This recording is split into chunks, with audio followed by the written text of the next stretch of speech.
Twilight Sparkle, the magical prodigy from My Little Pony. Son Wukong, the Monkey King. Myth has many heroes, but few overcome their past to become legendary. And maybe inspire some comics and anime to boot. He's Wiz and I'm Boomstick. And it's our job to analyze their weapons, armor, and skills to find out who would win a death battle. High above the peaceful Ponyville, the city of Canterlot rests among the mountaintops. There, a young filly had dreams as big as Canterlot Castle itself. Her name was Twilight Sparkle. Here we go again. I mean, we've seen a pony that breaks the sound barrier and one that breaks physics, so what crazy powerful thing can this one do, Wiz? Hold your horses, Boomstick. We're merely out of the gate. Rein it in, Wiz. Your lame puns are musting with my script. Little Twilight wanted to learn magic at Princess Celestia's School for Gifted Unicorns. After a very, eventful entrance exam, she didn't just get accepted into the school, she became Celestia's protege. Which is kind of a big deal, since Celestia is pretty much pony god of the sun. Not only that, Twilight also earned her cutie mark. Oh, I remember those. It's that magical tramp stamp a pony gets when they grow up. Close enough? Twilight's cutie mark symbolized her life's calling, specifically her destiny in mastering the art of magic. This peppy purple pony wasted no time and hit the books to practice hard. By the time she was an adult, she'd read her entire collection of 20,000 books. What a nerd. Boomstick, have you ever read a book before? Do gun manuals count? Sure, why not? Oh, there we go. Twilight learned all sorts of powerful and useful magic. She knows so many spells it would take well over an hour to describe them all. Her memory is so crystal clear, she can recall a complex spell after a mere glance. But here's some highlights. She can move stuff with her mind, shoot concussive energy blasts, raise magic shields, and rapid-fire teleport. She can manipulate gravity, ignite things on fire, freeze others in place, walk on clouds, and even mastered the transfiguration spell. As a filly, she turned her own parents into plants. Talk about weird. She's even transformed a single apple into a nest of bird eggs, which, hatched somehow. She has great life. Yeah, but Twilight's magic doesn't just stem from her vast knowledge of spells and history. In the world of My Little Pony, magic is drawn from and controlled by a unicorn's emotions. Oh, here comes the touchy-feely stuff. The stronger a unicorn feels about something or someone, the stronger their magic becomes. Well, I've always found magic is tied to my emotions. Whatever I'm feeling fuels whatever I'm doing, and the stronger I'm feeling, the stronger the magic. Across Equestria, Twilight Sparkle is one of the few ponies to master the most powerful magic of all, the magic of friendship. Okay, Wiz, I know a metaphor when I see it. Isn't a night out with the girls so magical? Oh, no, that's not it at all. In truth, friendship is the only weapon powerful enough to defeat Equestria's most dangerous enemies. What?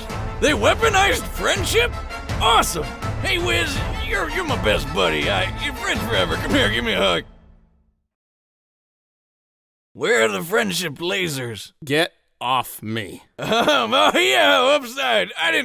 I slipped. Twilight's friendship magic is at its most powerful when focused through the elements of harmony.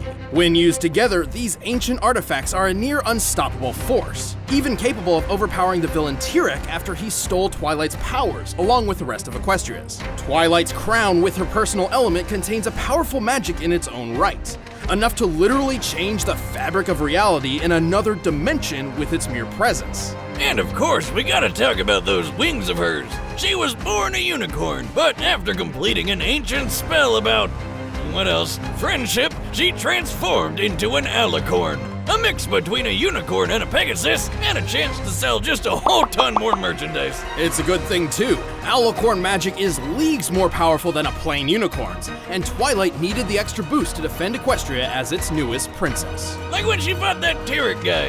After Tyrek absorbed the magic from Equestria's entire population, Twilight was forced to confront him herself while wielding the power of 4 alicorns. When did it become Dragon Ball Z with baby girl horse toys? Anyway, check out how Tira rocketed Twilight straight into this mountain, and she was totally fine thanks to her magic shield. By comparing Twilight's apparent size just before impact to her actual size of approximately 4 feet tall, we can estimate the distance she was thrown to be about 145 feet. Tirek then closed this distance at 64.5 miles per hour. Combined with his estimated weight of over 31,000 pounds, Twilight's shield had to stand up to over 8 million newtons of force. You know what? Forget it. I'm on board with this pony stuff. Twilight is tough enough to survive bombardment by anvils and pianos, fast enough to fly over 300 miles per hour without using any spells, and even strong enough to lift and carry a rock weighing 4.5 tons. Her telekinesis is strong enough to lift a 340-ton bear and even uproot this giant flower tree thing. And with the other Alicorn's magic, she can move the sun and the moon. Okay, yeah, friendship power's way better than expected. However, if Twilight has one glaring weakness, it's her unwavering neurosis. Oh, you mean how she's obsessed over staying organized, and if one small thing goes wrong, she totally loses it? Yes, she has a, well, difficult time dealing with unexpected stress. More often than not, she even makes bad situations worse before starting to fix them. But hey, when push comes to shove, Twilight Sparkle pulls her weight and more. You have no magic! You're wrong, Tirek. I may have given you my Alicorn magic, but I carry within me the most powerful magic of all, the magic of friendship.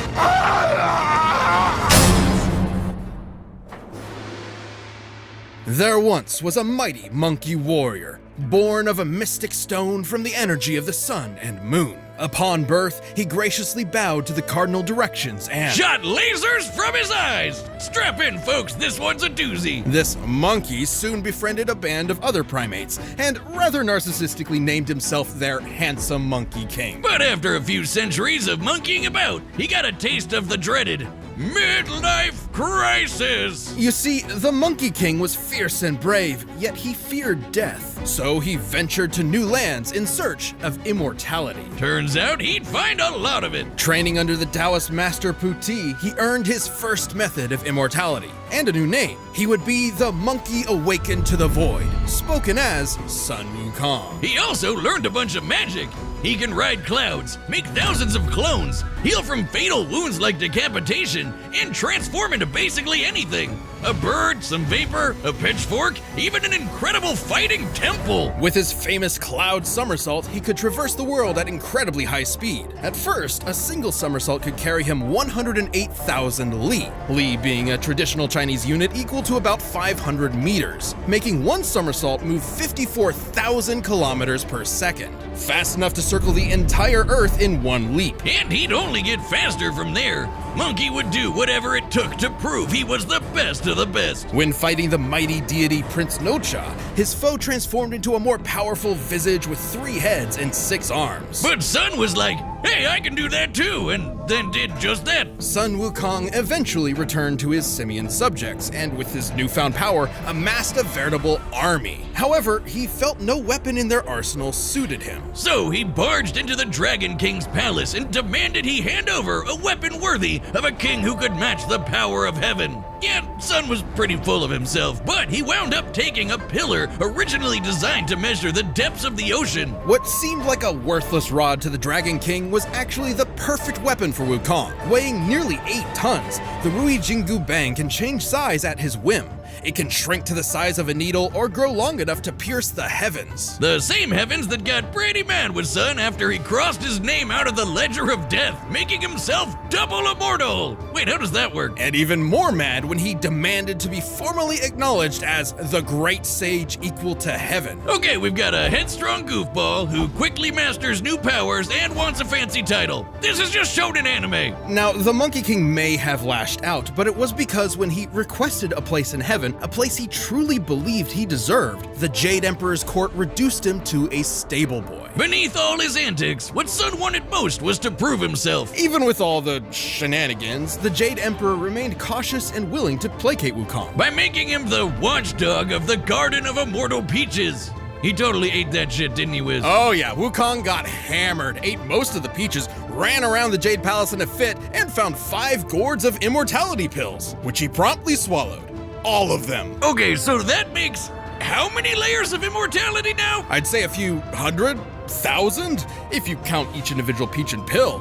When he sobered up, he knew he was in serious trouble. So, naturally, he prepared for war. Wow, that escalated quickly. What are they gonna do? Kill him? So the Monkey King proved too strong for heaven. He battled all their best fighters and even matched Erlong Shen blow for blow in an epic battle of transformations. He's that guy with the third eye. And heaven's greatest holy warrior. Yet no matter Erlong's form, Wukong always had a counter. Until Lao Zi threw in a convenient plot MacGuffin that captured the monkey. But even with Wukong in chains, heaven had a problem. He just wouldn't die. Lightning, fire, even Lao Zi's de-immortalizing furnace just made the monkey stronger. Now, Wukong is not invincible. He has been hurt by the scorpion demoness's poison, which could even harm the Buddha, an awakened divine being liberated from the cycle of life and death entirely. Now tell me, how painful is that?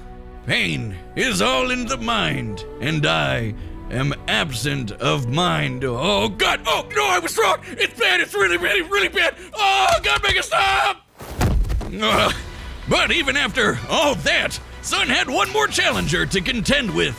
The Buddha himself! Buddha approached Wukong with a contest. Leap out of his hand, and he could have the Jade Emperor's throne for himself. Having no impulse control, the monkey agreed, and in an instant somersaulted to the very edge of heaven. But he had already lost. Because Buddha achieved nirvana, he transcended the world, literally holding all of existence. So even at the edge of the universe, Wukong technically never left his hand. For his rebellion, Sun was put in timeout, sealed under a mountain for 500 years. But even son Wukong would find a chance at redemption. In his case, he was tasked with escorting and protecting a monk, Tansong Zong, or Tripitaka, on a journey to the west. With additional companions, Pigsy and Sandy, the trip was a tough one, and Monkey abandoned it more than once. But through it all, he always returned to shine as the group's powerhouse, saving Tripitaka's life many, many times.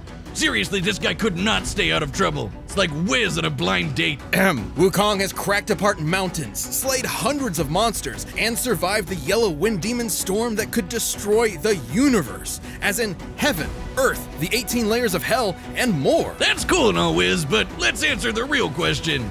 Can he beat Goku?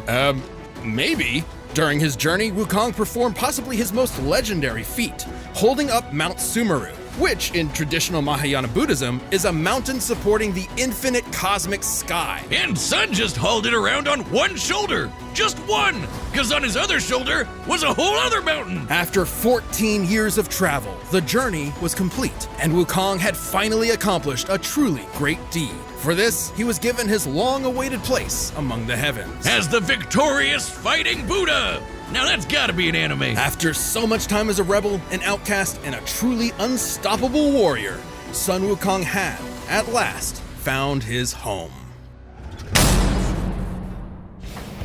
All right, the combatants are set, and we've run the data through all possibilities. It's time for a death battle!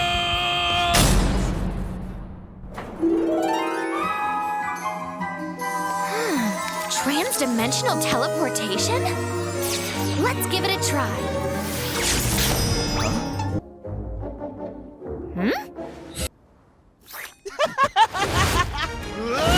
The Monkey King's strike rang true.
Monkey King fell into a strange forest, in awe at such a wondrous fight. But should he mistake his fear, he might lose his head.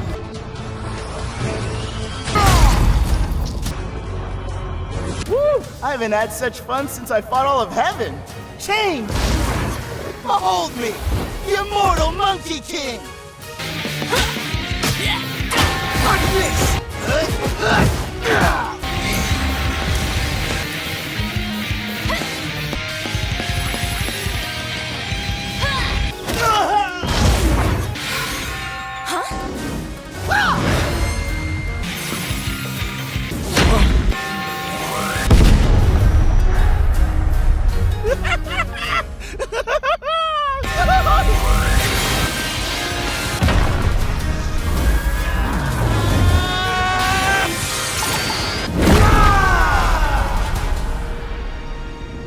In heavens above, the gods witnessed their earthbound selves, and so joined in battle. The god of strength mustered the heart of Olympus, while the great sage harnessed power equal to heaven. Thus, the Monkey King emerged victorious!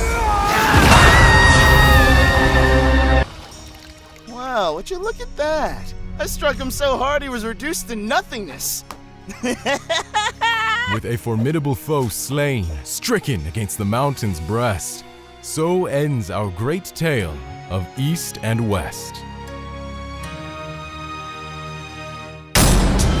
KO! Dear Princess Celestia, today I learned that the only thing more powerful than friendship is a giant bird spirit colliding into me at Mark 36.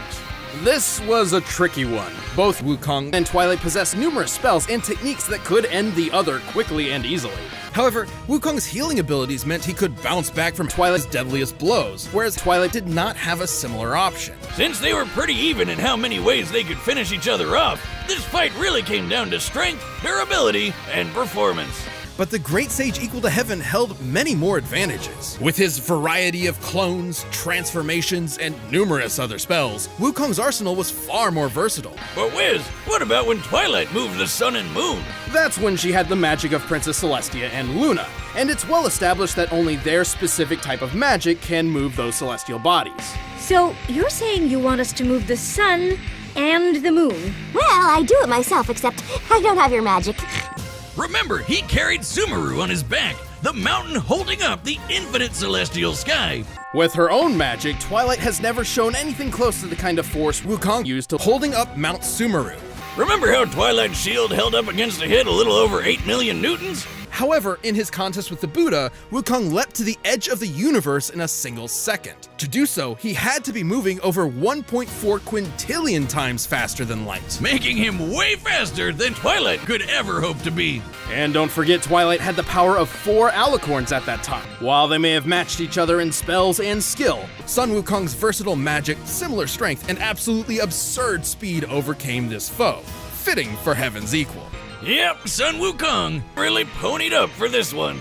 The winner is the Monkey King, Sun Wukong.